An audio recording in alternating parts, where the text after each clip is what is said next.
not sure if people will be interested in this. I think they should. I mean, is comparison even a thing in 2020? You need to make it interesting. Do what? Make it interesting. That's what I said. Yeah, kind of old. Hey, what's good everyone, Chris here, welcome back to the channel. And today we're comparing two cameras that are 4 or 5 years old. I'm not sure if you are interested in this, but for me, because I like old cameras that can provide in 2020, this is an important comparison. And if that helps you go buy one of them or decide between these two, that is a very important video. So go ahead and watch the video to the end when I'm giving you my opinion and my conclusions about these two cameras. Also, subscribe to the channel if you didn't already, and be with me for the next videos because there are going to be a lot of videos, as you probably noticed lately. So let's start with the comparison. First, the release date. The Fujifilm X-Pro2 has been released in January 2016.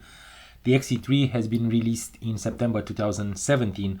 So it's pretty much a year in between, though this one they're sharing the same sensor. It's a 24 megapixel CMOS X-Trans sensor, the third iteration of that sensor, and the image quality, it's not different. It's pretty much the same between them, and it should be because, like I said, it's the same sensor. Also, these two don't have an anti-aliasing or an anti-aliasing filter, so the images will be sharper and definitely more punchier, but that comes with a trade-off, and is the fact that when you're shooting photos of subjects that have a compact pattern or a very linear pattern, you will have a lot of moire. I'm not sure if that's important. For me, it's not, but for those of you who are trying to shoot videos with these two cameras, and we'll get to that later, that is important. Also, these cameras are sharing the same ISO capabilities because it's the same sensor, so they have a 200 to 12,800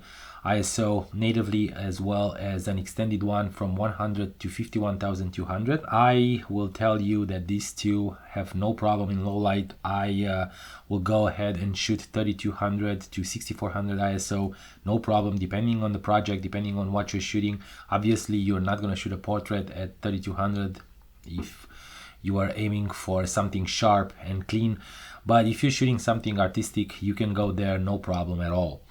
They're both having Fuji X mounts, so they're sharing all the lenses in the Fuji lineup. There are many, and they're very, very nice lenses. Fujifilm is one of the brands that produces probably the best APS-C lenses on the market right now. All the f2 lineup and the 1.4 lineup are amazing. Breaking news, they're coming up with the 50mm f1.0. That will be an amazing, probably the bokeh master of the Fuji lineup. I can't wait for that. They both have a 3-inch back screen. It's not flippy screen or articulated. It's just a fixed screen, and it's a 3-inch screen that they're sharing. They don't have the same resolution though, X-Pro2 being a bit better, actually a half a better, which gives him the edge, and it's because probably it was aimed for pro photographers. They need that screen to be sharp and very accurate. Fujifilm X-Pro2 shoots 8 frames per second in mechanical shutter, which it's not bad at all for 2016. But what about 14 frames per second on the XE3? This is amazing for this small camera that can be used for sports and events and fast action.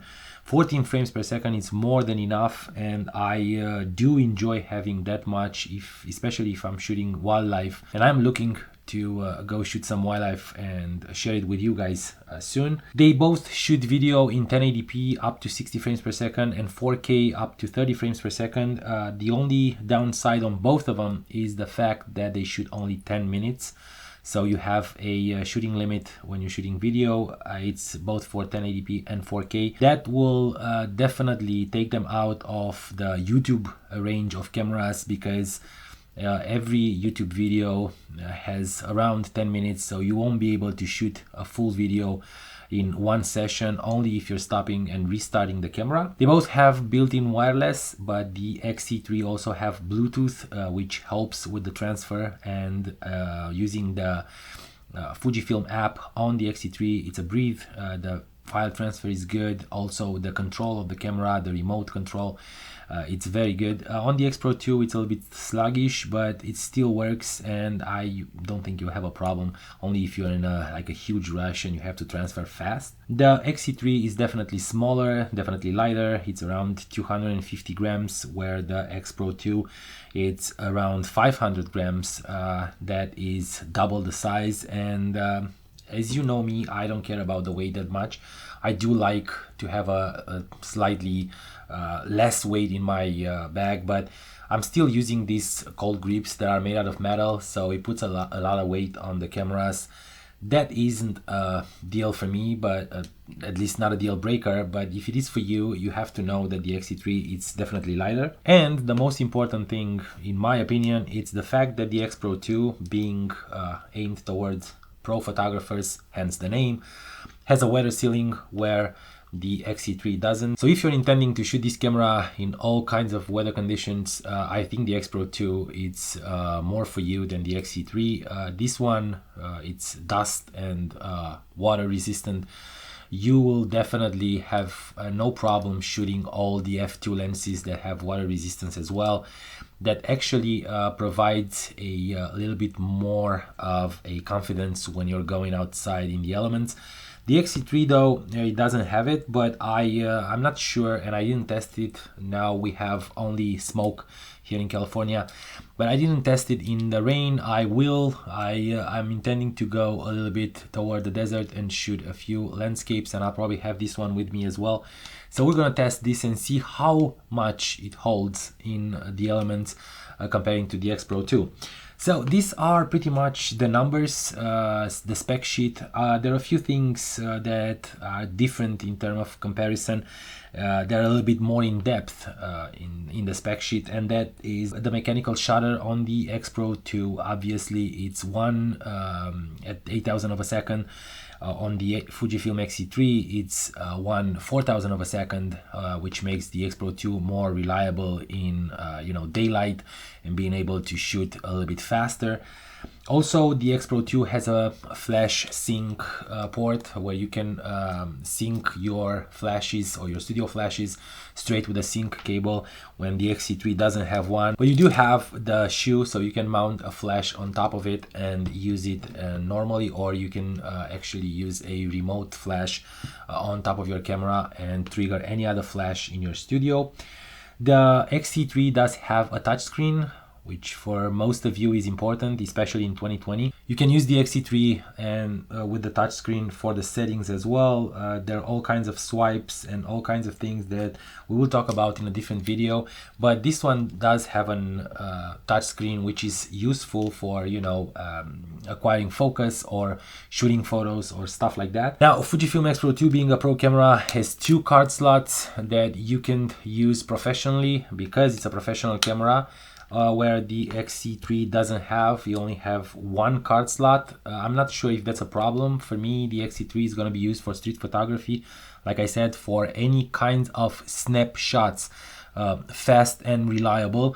And I think that 1 card slot it's more than enough. But the X-Pro2, it's more, like I said, inclined towards professionals, and 2 card slots are always necessary when you're shooting paid gigs. And I'm not saying that the X-E3 can do that, but you don't have that confidence that everything is all good and you won't lose any photos. Lately, Fujifilm released a new firmware update for some of the cameras to transform them into webcams, and you can use them on your computer as a webcam. The X-E3 doesn't have that firmware update yet. Hopefully it's gonna come up, because I don't see a point on having this camera and not being able to use it as a webcam. It's a small camera that can do good, as good as X-Pro2, who actually does have that feature. So you can use the X-Pro2 as a web camera.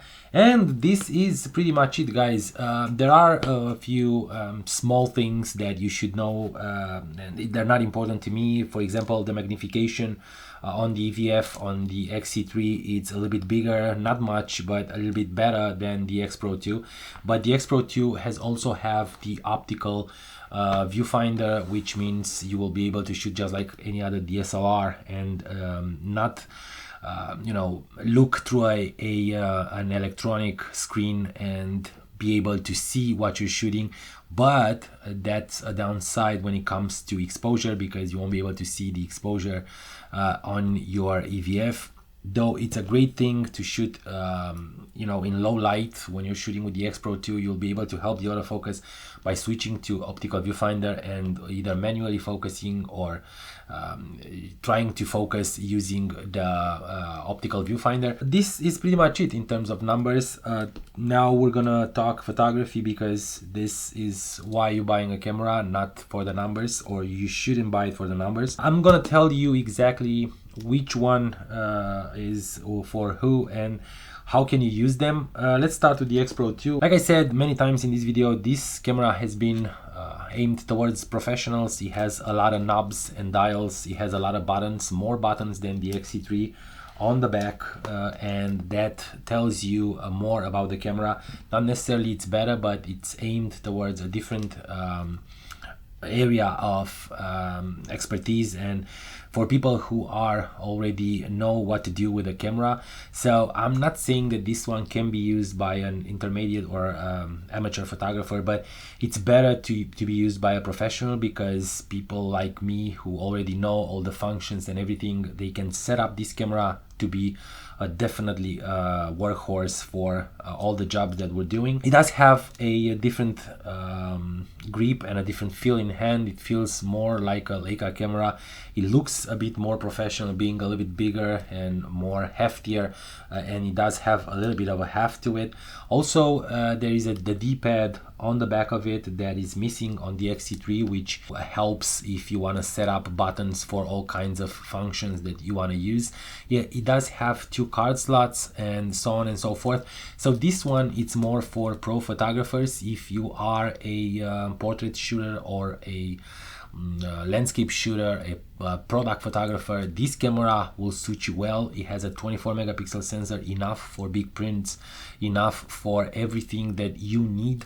I believe that you'll feel at home if you're shooting Fuji X cameras to buy this camera and use it for all kinds of stuff. Professional photographers always know what they need in terms of cameras, and I think this one fits right on that market. Also, you will have the ability to sync flashes, and that's for studios. Like I said, if you're shooting portraits in studio, this is a great camera paired with a 50mm f2 or the 80mm f2.8 or the 90mm as well.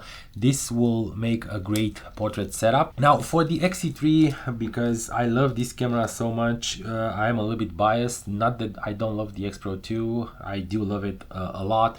But this one feels right in hand for everything that I'm doing lately, especially on these times when I can't do much of a paid work. For street photography, for you know, family photos, for going out and shoot and enjoy, this camera is right there. It has all the buttons and knobs. It does have a joystick on the back for changing the autofocus points, which is very good.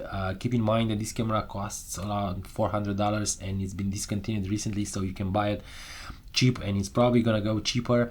Also, you have all the functions that you need here, but not that many and not so many as the Fuji X-Pro2. So this one, it might be aimed a little bit towards the amateur, intermediate photographer, also pro photographer. For me, it's a camera that provides and feels very nice in hand. Even without this grip, it feels very well. It's a small camera that can be pocketed easily, and if you're using a lens like the 27-2.8, which is a pancake lens, it's not gonna be big enough to bother you putting in you know, the pocket of your jeans.